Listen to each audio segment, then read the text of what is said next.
Good morning, everyone, and thanks to all of you for being here, supporting the mission of International Churchill Society. My name is Stephen Poss. I'm a member of the Board of Directors, but right now I am standing here introducing the second in the Stephen and Jane Poss series of Distinguished Churchill Lectures, and this is a 100% joint operation and project with my wife Jane, who's in the front row. If you could say hello.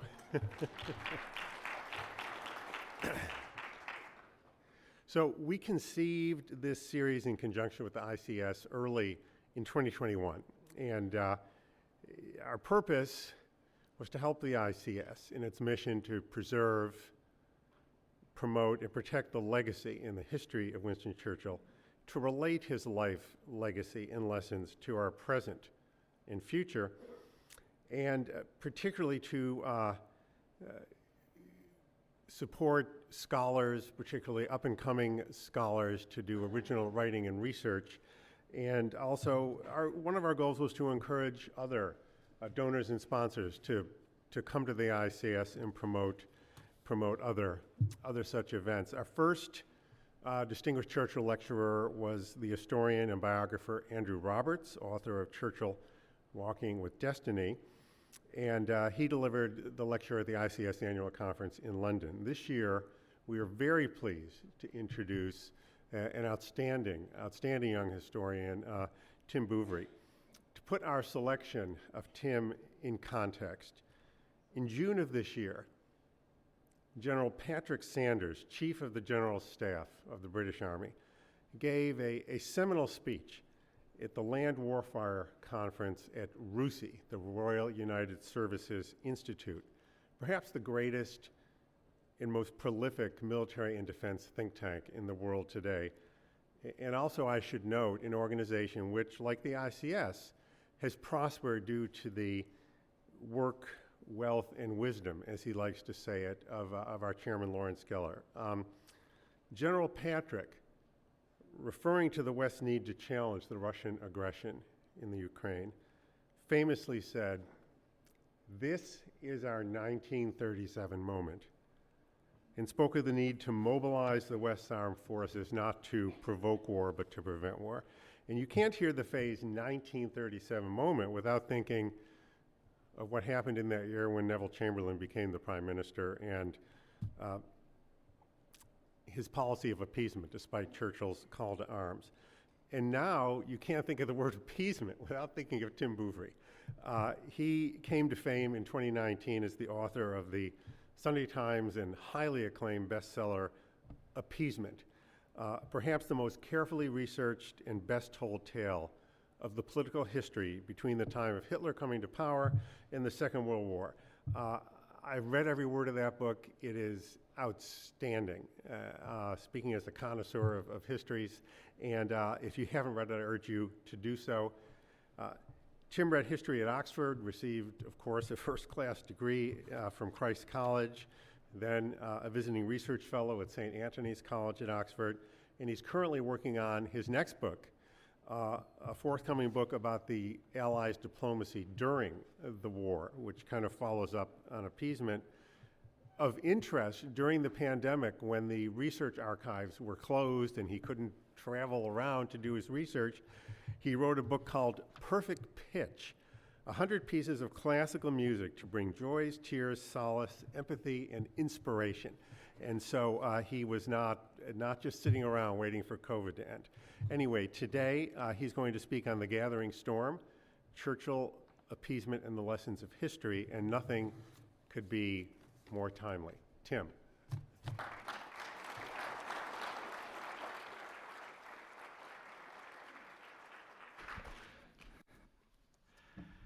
Thank you, Stephen, very much for that extremely kind introduction. It is an enormous pleasure to be here in Kansas City and a great privilege to be the second of the Stephen and Jane Poss Distinguished Churchill Lecturers. And I would like to take this opportunity to record my admiration and gratitude to Stephen and Jane, who I've enjoyed getting to know through the process of writing this lecture and during this conference for doing something so admirable and worthwhile as founding a lecture series that is not only dedicated to original scholarship concerning the life and times of Winston Churchill, but also seeks to preserve and extend the cause to which Churchill was so doughty a defender, that being the cause of freedom. As Stephen mentioned, I wrote a book called Appeasement, Chamberlain, Hitler, Churchill, and the Road to War. In Britain, it was actually called Appeasing Hitler, but my US publisher said, "Do you mind if we don't have Hitler in the main title? You have to understand that over these parts, he's kind of a controversial character." I assured my publisher that he was quite controversial in Britain as well, although then I thought about it and I thought, well, is he really controversial? Isn't he the one person we can all agree about? Anyway, so the title was changed, and it is from that book that I want to, and the research I did from that book that I would like to use this morning to talk about Churchill's role within the 1930s and the lead up to the Second World War, but then also taking my instructions from the Posses and their endowment of this lecture series to try and see what lessons can be learnt and have not indeed been learnt during the 20th century and into the 21st century. So if my lecture at the end strays from the historical realm to the political, I hope you will forgive me, and if I say anything too controversial or anything that you disagree with, I hope you'll at least still talk to me at dinner.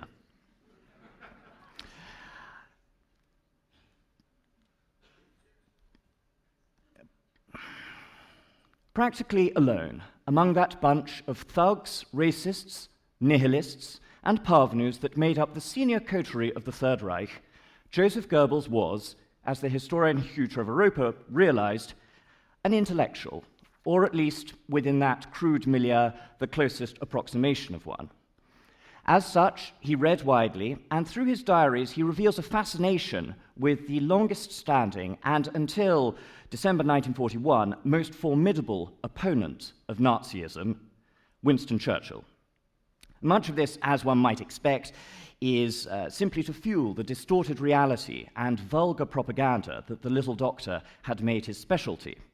In May 1941, for example, he records his glee over a new book about the British Prime Minister, which claimed that he drinks too much, wears pink silk underwear, and dictates messages from the bath or in his underpants, a startling image which the Führer finds hugely amusing. All of these claims, I should say, as indeed you all know, with the possible exception of the pink silk underpants, were of course true. A few days later, however, Goebbels records that he has been reading step by step the edited collection of Churchill's fortnightly articles from the latter half of his wilderness years, 1936 to 1939. His reaction is striking. This man, Goebbels wrote, is a strange mixture of heroism and cunning. If he had come to power in 1933, we would not be where we are today. It is the implications of this statement that I propose to examine in this lecture. To explore in the first part Churchill's appreciation of the danger posed by Nazi Germany and the actions he urged in order to redress this, and in the second part to survey the legacy of appeasement and of the Churchillian counterfactual spelled out by Goebbels to see how the lessons of the period have been interpreted, used, and frequently abused. Finally, I will try and set out the few precepts which I believe may be extracted from this seminal decade and the role of Churchill within it. Many of you are, I am sure, aware of Robert Rose James' book, Churchill, A Study in Failure, an assessment of the litany of controversies, errors of judgment, and setbacks that made up Churchill's early career between 1900 and 1939. It is one of the most original and nuanced accounts of the great man. I take exception with it, however, in one very important respect, and that is that I do not believe that had Churchill died in 1939, and thus never become Prime Minister, that his career would be judged a failure, or that he would be reduced to some mere historical footnote. On the contrary, I believe that if the Second World War in general, and the summer of 1940 in particular, constituted Churchill's finest hour, then his campaign to warn the British people about the Hitlerian danger during the 1930s was his second finest hour. Churchill, as Rhodes James reminds us, got many things wrong. From the gold standard to Gallipoli, to British intervention in the Russian Civil War, women's suffrage, the abdication, and of course India, he has been accused of faulty and indeed reactionary judgment.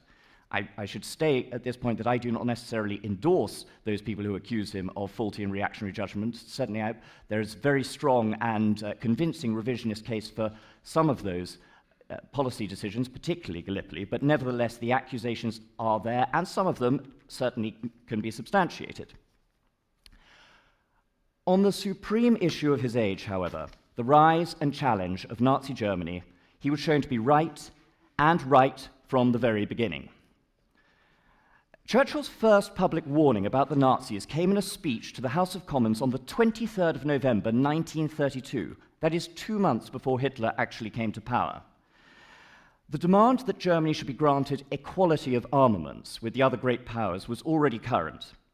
For 10 years, the Versailles settlement had been attacked within Germany and without as a Carthaginian peace, the famous phrase of John Maynard Keynes's Economic Consequences of the Peace, a massive bestseller that, if nothing else, shows that in the 1920s you did not have to have a catchy title to write a best-selling book. Germany, so the argument went, deserved to be rehabilitated. She deserved those arms that were the necessary accoutrements of great power status. From the beginning, Churchill saw the dangers as well as the innate dishonesty of these arguments. "Do not delude yourselves," he told his fellow MPs. "Do not let His Majesty's government believe that all that Germany is asking for is equal status. All these bands of sturdy Teutonic youths marching through the streets and roads of Germany with the light of desire in their eyes to suffer for their fatherland are not looking for status. They're looking for weapons. And when they have weapons, believe me, they will ask for the return of lost territories and colonies. And when that demand is made, it cannot fail to shake and possibly shatter to their very foundations one of the countries, France, Belgium, Poland, Romania, Czechoslovakia, and Yugoslavia I have mentioned, and some other countries I have not mentioned." A few months later, once Hitler, now Chancellor, had succeeded in eviscerating German democracy and had already begun his persecution of the German Jews, he drew attention to the insurgency and ferocity of war spirit and pitiless ill-treatment of minorities on the other side of the Rhine. When, Churchill continued, we see that occurring in one of the most gifted, learned, scientific, and formidable nations in the world, one cannot help feeling glad that the fierce passions that are raging in Germany have not found as yet any other outlet but upon themselves. Churchill, it should be stressed, was not alone in deploring the Nazi regime. From its inception, many people in British politics, particularly on the left, watched with horror as events in Germany unfolded. He was, however, one of the few people who understood how German domestic violence could be transferred to the international sphere. And he also was practically alone as a senior politician in advocating wholesale rearmament, particularly in the air, which would allow Britain and indeed Europe to face this menace. How do we account for such perspicacity? What was it that made Winston Churchill the leading Cassandra of the decade?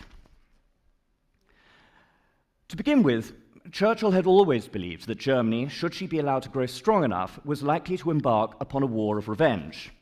In an article entitled "Shall We Commit Suicide?" published in 1925, he spoke of the intense hatred of France that united the recently vanquished nation and noted with fear the enormous contingents of German youth growing to military manhood year by year, inspired by these fiercest sentiments.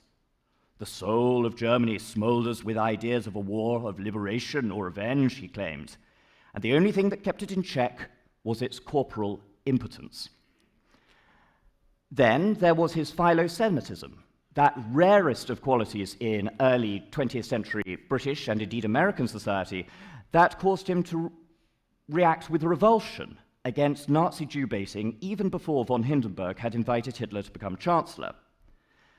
There was the fact that, thanks to his rupture with his colleagues over Indian self-government, he was between 1932 and September 1939 outside the cabinet, able to survey the European scene more clearly and speak his mind more freely.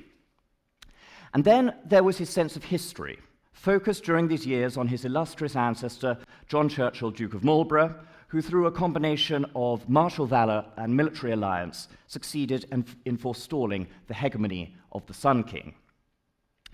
Although by tradition Britain preferred to abstain from European quarrels and focus instead upon her global empire, there was, Churchill argued, a well-established precept of British foreign policy, namely to prevent any one power from dominating the continent. It was for this reason that Marlborough and his armies had resisted the domination of Louis XIV. It was for this that the British took up arms against the French revolutionary governments and later Napoleon. It was for this reason that the British fought against the Kaiserreich between 1914 and 1918, and it was, I'm afraid, for this, not humanitarian reasons, that Britain took up arms against the Third Reich in September 1939. There were thus manifold reasons why Churchill was able to perceive the Nazi threat, and why, in turn, he became the foremost opponent of that policy that became known as appeasement, arguing consistently in favor of rearmament, harrying the government over the gap between the Luftwaffe and the RAF, deploring the naivety of his fellow countrymen, including his cousin, Lord Londonderry, who he rather charitably described as a half-wit, who sympathized with Hitler's so-called reasonable grievances, denouncing the rape of Austria and damning the Munich Agreement that sold out the Czechoslovaks. Of course, he remained fallible and was not always consistent. Churchill opposed sanctions against Japan following the conquest of Manchuria in 1931, and was similarly reluctant to punish Mussolini following his invasion of Abyssinia in 1935. Yet Churchill also showed considerable pragmatism during this decade. Despite initial reservations as well as his opposition to specific sanctions, he became a staunch supporter of the League of Nations and its policy of collective security, believing, the destruction of Abyssinia notwithstanding, that this offered the surest route to containing German militarism. And later, in an even more revolutionary act, he, Winston Churchill, the most notorious opponent of communism, the man who had wanted to use British soldiers to strangle the Bolshevik Revolution at birth, became the leading advocate of an alliance with the Soviet Union. It was not that he had changed his views. He continued to fear and despise Marxism. But, and again it is interesting to note how he is at odds with his conservative colleagues in this respect, Churchill recognized Nazism as the more immediate threat, later remarking famously that if Hitler invaded hell, he would at least make one favorable reference to the devil. As almost all historians agree, the task facing the democracies in the 1930s was considerably more complicated than Churchill made out in his war memoirs. In the preface to The Gathering Storm, Churchill relates a conversation with President Roosevelt in which the president asked Churchill what they should call this new war that they were waging. Quick as a flash, Churchill replied, "The unnecessary war. For never was a war more easy to stop than that which has just wrecked what was left of the world from the previous struggle." This was not the case. Once Hitler came to power, avoiding a second conflagration was always going to be extremely difficult, and would have relied either on the threat or the use of force, either of which may have led to a war, although, conceivably, one that was fought under more favorable circumstances for the Western Allies and was thus shorter and less terrible. If, however, the issue was complex, the lessons soon appeared simple. In January 1943, the Deputy Undersecretary of the British Foreign Office, Sir Orme Sargent, informed the Undersecretary of State for Dominion Affairs, Paul Emery's Evans, that he had been spending his few moments of leisure designing a plaque which he believed should be affixed to all of Britain's blitzed monuments. The inscription read, "These deplorable, avoidable, and disgraceful ruins are dedicated to the British people as a perpetual warning against national unreadiness, as also with memory to Lord Baldwin, Prime Minister 1922 to 1923, 1924 to 1929, and 1932 to 1937, and Neville Chamberlain, Prime Minister 1937 to 1940, who did not tell the nation the truth because it was unpleasant, and enforced, during a period of growing uncertainty and danger, the policy of disarming Great Britain and appeasing Germany in defiance of logic, experience, and common sense, with shameful results which we see here and which all would do well to ponder. This then was the lesson of the period, a lesson which was given maximum publicity after the publication of Churchill's first volume of his war memoirs, The Gathering Storm, in 1948, and also through a whole spate of polemics, the most famous of which was Cato's Guilty Men, published in July of 1940. Appeasement, so the 1930s demonstrated, only encouraged dictators. Rather than negotiating with international lawbreakers, the answer was to crush them as swiftly as possible. Rarely, it seems to me, has a historical lesson been taken so literally. Explaining his decision to send US troops to fight in Korea in 1950, President Truman later wrote that communism was acting in Korea just as Hitler and Mussolini and the Japanese had acted, and that if this was allowed to go unchallenged, it would mean a third world war, just as similar incidents had brought on a second world war.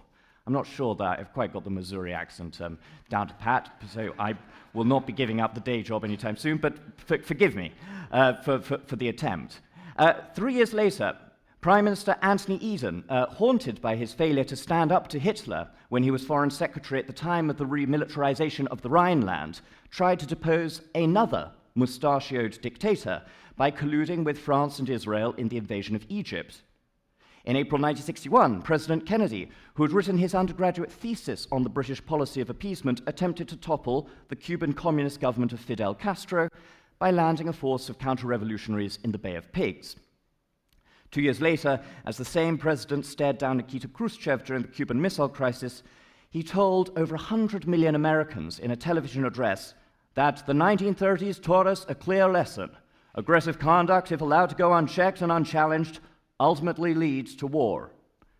Everything he knew about history, President Johnson informed the historian Doris Kearns, propelled him to escalate US involvement in Vietnam. If I got out of Vietnam and let Ho Chi Minh run through the streets of Saigon, then I'd be doing exactly what Chamberlain did. I'd be giving a big fat reward to aggression. I didn't promise that my Texan accent was going to be any better than my Missouri accent, but we're almost at the end of American presidents.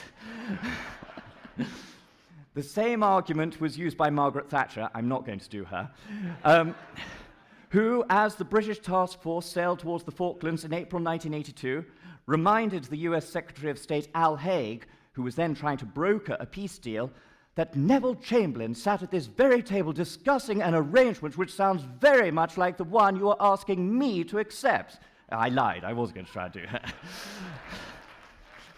Both Ronald Reagan and George H.W. Bush invoked the spectre of Munich to justify US incursions into Central America and the Gulf, while on the 17th of March 2003, 2 days after the onset of Operation Iraqi Freedom, George W. Bush enjoined his fellow citizens to remember those statesmen of the past who had appeased murderous dictators and thus allowed their threats to grow into genocide and war. There were, of course, myriad factors behind this catalogue of military ventures, at least half of which turned into bloody debacles, responsible for producing, in direct contradiction to the intentions of their architects, a less safe world in which Western power and prestige declined, and violence, including terrorism, proliferated. Yet the appeasement analogy, if only a fig leaf, is worth repeatedly debunking. Hegel famously claims that people and governments have never learned anything from history. Well, up to a point. Although it is true that human beings are capable of woeful and sometimes calamitous ignorance about their past, disasters also occur when they latch onto the wrong lessons or view the present through a historical prism that necessarily distorts. An example of the former may be seen in the decades following the First World War. Traumatized by the horrors of Passchendaele and the Somme, the causes of that catastrophe were investigated to ensure against repetition. An arms race was found at the scene of the crime, and so the zeitgeist moved decisively in favour of disarmament, a position, incidentally, to which the British Labour Party continued to cling until the actual outbreak of the Second World War. Also found amid the mud and blood of Flanders fields were the various alliances that had snapped into force following the assassination of Archduke Franz Ferdinand. Once again, the lesson appeared clear: avoid alliances and eschew staff talks. The United States accordingly retreated into isolationism, while the British refused to act in concert with France until the spring of 1939, the same time as which they belatedly began to negotiate with Stalin. The consequences speak for themselves. In the conclusion to my study of appeasement, I wrote that the failure to perceive the true character of the Nazi regime and of Adolf Hitler stands as the single greatest failure of British policymakers during this period. Since it was from this that all subsequent failures, the failure to rearm sufficiently, the failure to build alliances, the failure to project British power, and the failure to educate public opinion stemmed. And it is this same failure of perception, the failure to understand the world as it is, rather than as it may appear when distorted by ideological fixation or trite historical comparison, that was to a large extent responsible, I would argue, for many of the debacles I have just enumerated. Gamal Nasser, despite the moustache, was not Adolf Hitler, nor was Saddam Hussein, a murderous tyrant, no question, but by 2003 scarcely a threat to the region, let alone the wider world. The Gulf of Tonkin incident was not Pearl Harbor, whilst the wisdom which kept the Cold War cold was the realization that the Soviet leaders, the only men on the planet other than the American president capable of acting on a Hitlerian scale, did not share the Führer's suicidal rashness. And of course, the argument can go the other way. Who among us does not now feel that the world should have paid closer attention when President Putin murdered former FSB operative Alexander Litvinenko in 2006? When in the... I've lost my slides, never mind, we'll stick to Winston Churchill. Murdered FSB operative Alexander Litvinenko in 2006. When in the following year he withdrew Russia from the Conventional Armed Forces in Europe Treaty. When in 2008 he invaded Georgia. When in January 2009 he cut Russian gas to Ukraine and southeastern Europe. When he deployed chemical weapons on the streets of Salisbury, incidentally my hometown where I went to school.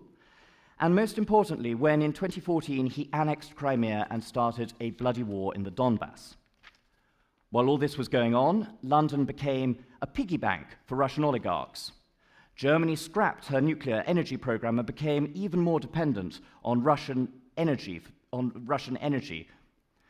President Obama and David Cameron failed to act when Bashar al-Assad crossed the red line they had drawn over his use of chemical weapons, and then stood by while Russia wreaked carnage in Syria's civil war. European nations turned inward upon themselves, and the Republican candidate praised Russian interference in the 2016 presidential election, and then, once in office, repeatedly undermined his European allies as well as NATO.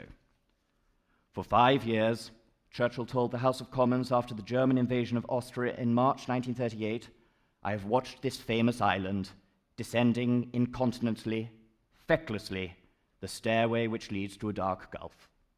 It is a fine, broad stairway at the beginning, but after a bit the carpet ends.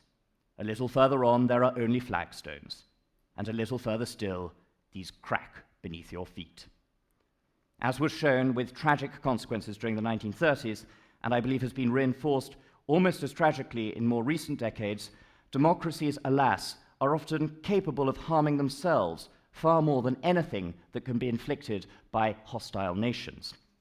So what then are the lessons that can with safety be extracted from the 1930s and the policy of appeasement? They're necessarily broad, but I do not believe they are any less important for being so. First, as I have tried to argue, it is to understand the world as it is, not as we would wish it to be. Second, to maintain alliances and the structures of international discourse and cooperation. Allies may be exasperating. My next book is all about how exasperating allies can be. And yet, as Churchill observed, there is only one thing worse than fighting with allies, and that is fighting without them. International bodies are even more infuriating. But again, as Churchill saw with the deeply, deeply flawed League of Nations, they offer forums for negotiation and occasionally concerted action. And lastly, the grim necessity of maintaining those levers of force, that arsenal of democracy that may act as a deterrent, may be deployed in humanitarian causes, and in the last resort ensures our liberty and safety. As Edward Gibbon wrote at the start of his magisterial history of the decline and fall of the Roman Empire, the terror of the Roman arms added weight and dignity to the moderation of the emperors. They preserved peace by a constant preparation for war, and while justice regulated their conduct, they announced to the nations on their confines that they were as little disposed to endure as to offer an injury. Finally, I would conclude by emphasizing that appeasement, and more importantly, negotiation and compromise, are not a priori a bad thing. Was President Kennedy appeasing Khrushchev when he promised that during the Cuban Missile Crisis to remove American nuclear missiles from Turkey? Arguably. But this, combined with his bold and robust decision to impose a quarantine around Cuba, helped save the world from nuclear holocaust. Equally, diplomacy and negotiation, the tools that offer us the surest means for living safely together in this world, are not the same as appeasement and should not naturally be denounced as such. Everything that I have tried to say in this lecture depends upon the context. As the hero of this conference told the House of Commons on the 4th of December, 1950, appeasement in itself may be a good or a bad thing according to circumstances. Appeasement from weakness and fear alike is futile and fatal. Appeasement from strength is magnanimous and noble, and may be the surest and perhaps the only path to world peace. Thank you very much.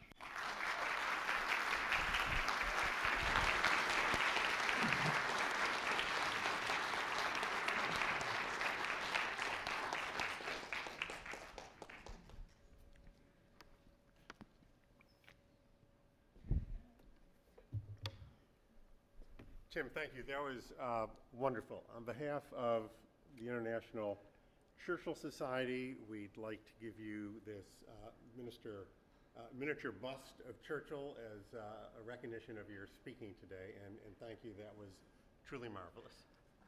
Thank you very much.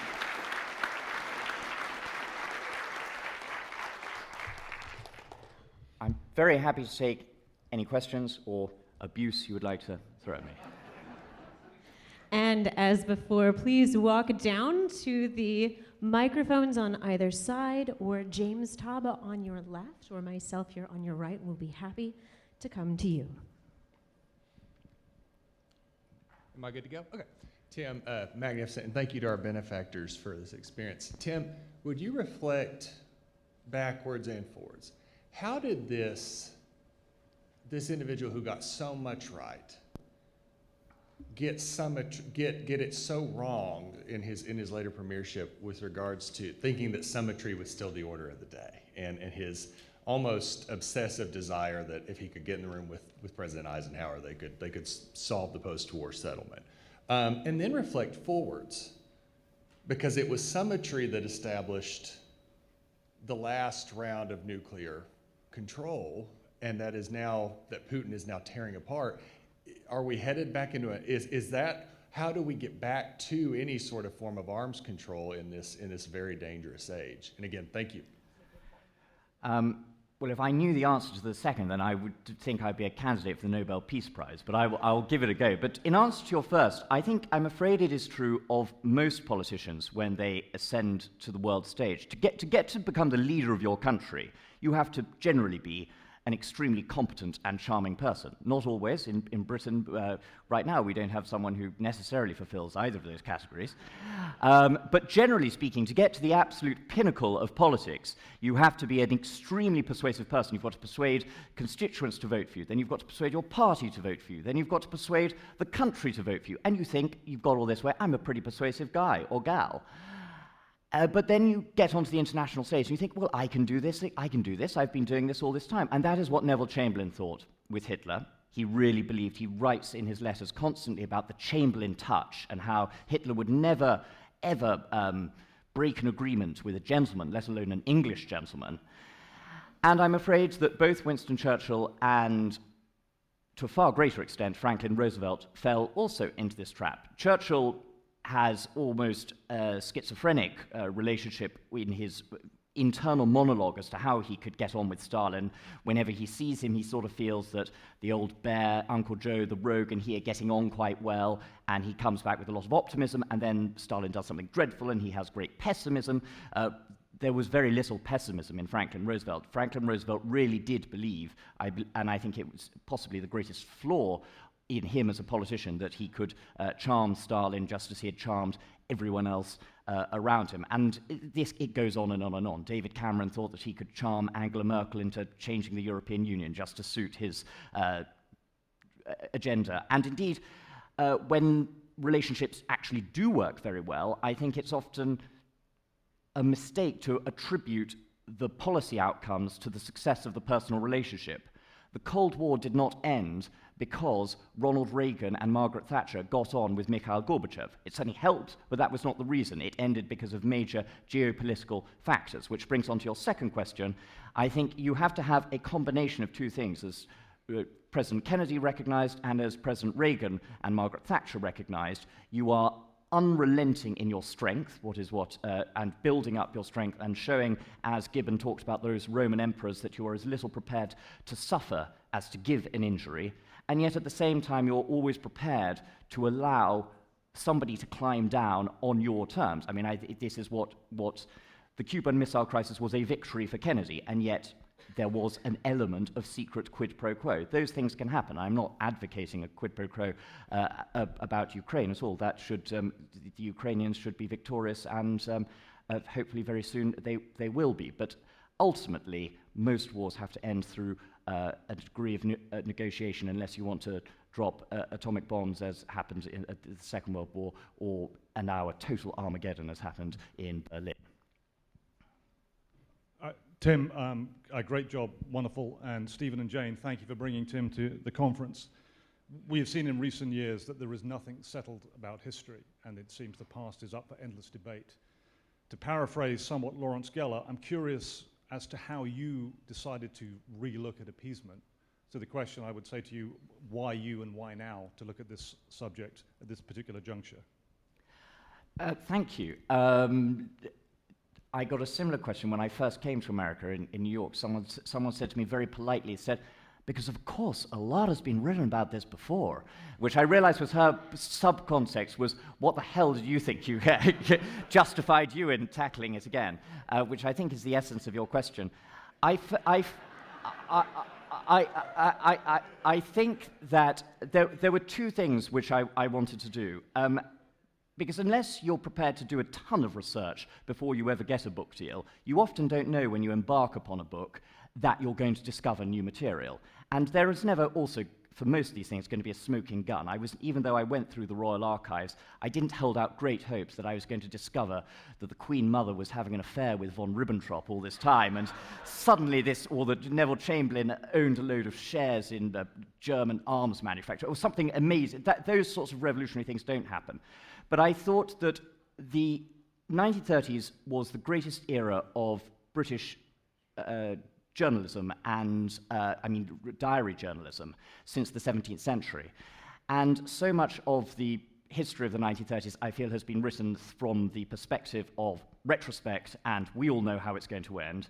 But contemporaries obviously didn't. And the dramatic irony of exploring all of these people, from Chips Channon to Harold Nicholson to Duff Cooper, who write things on one day like, I really think we've got this chap Hitler under control. We really don't need to worry about him now. And how they game-played what was a major moral and political choice, I found fascinating. So I thought that even if I didn't discover new things in the archives, which I'm then glad to say I did, I thought that I could approach the subject in a new way. So that was the initial inspiration.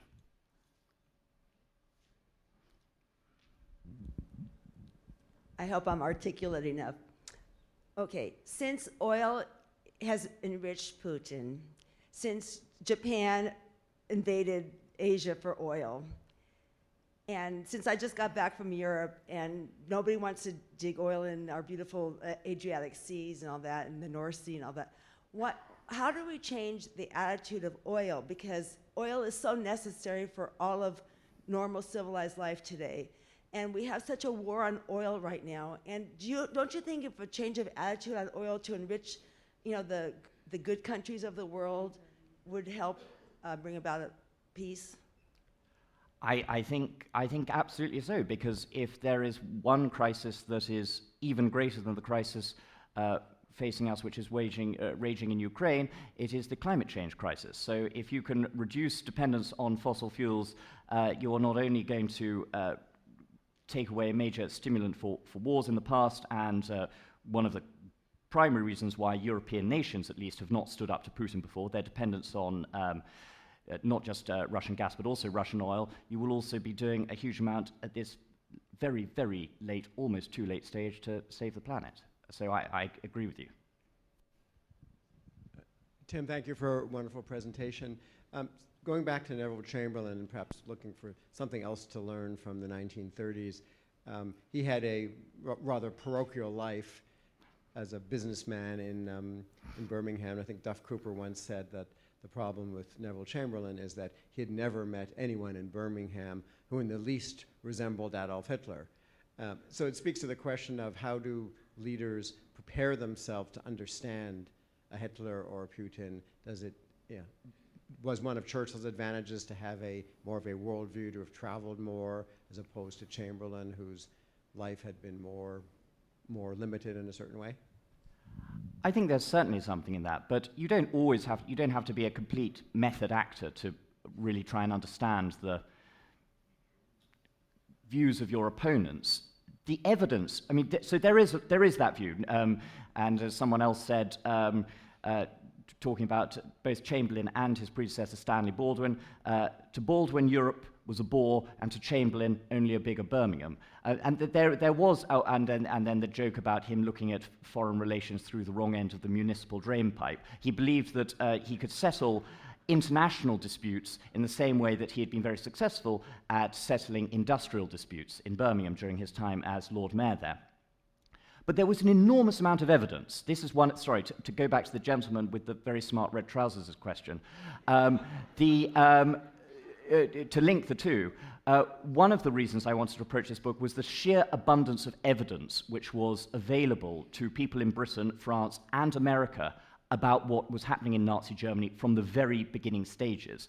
The earliest pogroms against the German Jews were hugely reported and led to protests across American cities as well as British cities.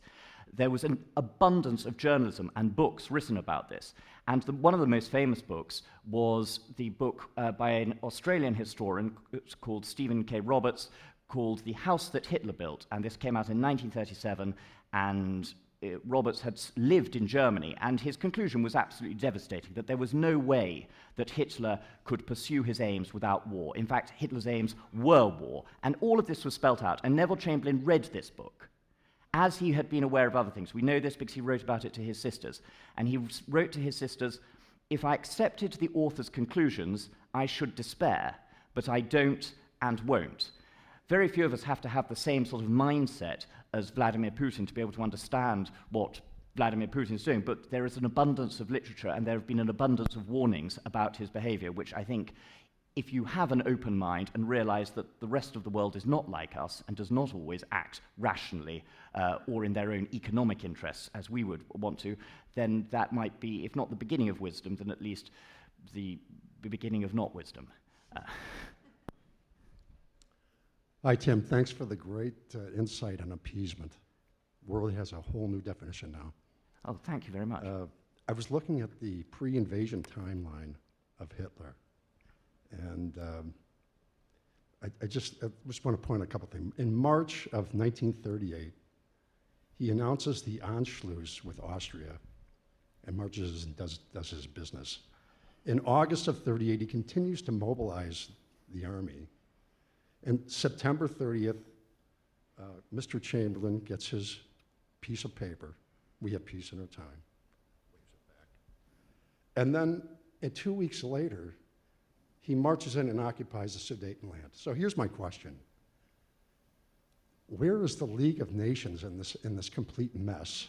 And then if you'd care to comment, if you want to, on Part B, do you see a lot of similarities with the League and the United Nations? And be critical if you want to. I can't imagine why you think being critical of the United Nations would be popular in the United States.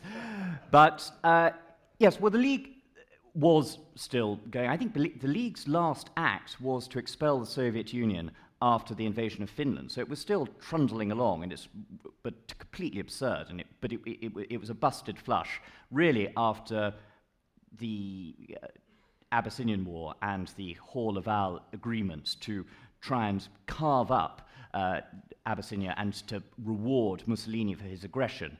The whole point of the League, it didn't have many teeth, but it had supposedly the teeth to impose sanctions, and the British didn't want to impose sanctions, the French didn't want to impose sanctions, but everyone else wanted them to impose sanctions, so they compromised. They imposed sanctions on French wine and foie gras, but not pig iron or oil or steel, all the things which Mussolini actually needed. So the League of Nations was being completely ignored by the time that Hitler's major advances were being made, and nobody felt that there was any real point in consulting them up to this. I'm afraid that the League of Nations was undermined principally by two of its major founders, and certainly by the man who came up with the idea, but then didn't join, by President Wilson. But the League was never really going to work without American support. And so while I would like to join roundly with the American denunciation of the British Foreign Secretary at the time, Lord Simon, who was pretty pusillanimous in his inability to condemn Japan's incursion into Manchuria in 1931, it's a little bit rich when the Americans weren't going to take any part in trying to police the world. So I think we were both as bad as each other, and I think that goes to the flaws of the United Nations as well. The United Nations is undermined by those that should seek to benefit from it most, its liberal democratic members as well as the rogue nations. And of course the United Nations is deeply, deeply flawed, but I would suggest that that's a reason to try and make it work rather than to throw the whole thing away. We have time for one last question. Thank you. During your research for Appeasement, did your net touch much upon Italy and Mussolini? And my question is, as a graduate student in ancient days, many years ago, at the University of Virginia, they had a stack of archives that were unstructured, that needed to be structured, which was one of my summer jobs, on presentations to the League of Nations of what Italy had done in Ethiopia, the use of gas and every atrocity that you can imagine that we know about the Nazis in World War II, without the structured gas chambers and so on. But everything else was done by the Italians in Ethiopia. So how was the approach to appeasement, the data that you've seen, how was Italy and Mussolini treated in all of that?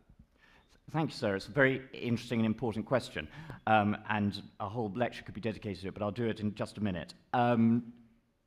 Yes, I did do a lot of research into Italy, and there are whole chapters in my book dedicated to the appeasement of Mussolini. The British felt, not unreasonably, that they had an enormous problem, as the chiefs of staff continually reminded Baldwin and Chamberlain and Churchill, when the information was filtered back to him, Britain could not afford to face the combined might of Nazi Germany, Fascist Italy, and Imperial Japan at the same time. So Neville Chamberlain's overwhelming mission when he came to power in 1937 was to reduce the number of Britain's potential enemies, and that had been before. And Italy was considered a country which he once said, if it wasn't for Germany, I wouldn't give a rap for Musso. I mean, we could really be quite tough with the Italians if we wanted to. The Italians famous for their cuisine and art, not slightly less for their fighting abilities, and as indeed that was shown during the Second World War. But this led, it was the fear of Germany that led to the appeasement of Italy. But I in a counterfactual, I don't exactly spell out in the book because I don't believe it's really the point of history books to go into long counterfactuals. If anyone ever asks me, what do you think the British and the French could have done differently during the 1930s to have avoided what happened in 1939, I obviously don't have a definite answer as to what could be done. But one thing which I think could have been done, which would have definitely improved the situation, is to have stood up to Mussolini when he tried to invade Abyssinia in 1935. He certainly did use mustard gas. It was close to genocide, what the Italians did. And the solution was very minor. The British could have, the Royal Navy could have easily prevented the Italians from even getting to Abyssinia by closing the Suez Canal to them. And this would have sent not only an important signal to Mussolini, it would have sent a signal to Hitler. It is no coincidence that Hitler gambles on his biggest gamble to date, the remilitarization of the Rhineland, after the British and the French have failed to stand up to Mussolini in the Abyssinian War. And it's the same sort of thing which happens with Putin. Putin looks and says, well, the Americans and the British drew a big fat red line over the use of chemical weapons in Syria, then Bashar al-Assad used them and they've done nothing about it. Well, why should I worry about them? And then, obviously, there were many other examples of like that. It would have sent a very powerful signal that Britain and France were not prepared to suffer the aggressor nations and their tactics, and I think it would have been at relatively low cost. And also, crucially, unlike the remilitarization of the Rhineland, when most people in Britain and in France, but mainly in Britain, could not see an argument for depriving the Germans of their own territory, there was mass international outrage at Abyssinia. It really was the test case for the League of Nations, and it was on that the organization really floundered. Thank you very much for listening to me.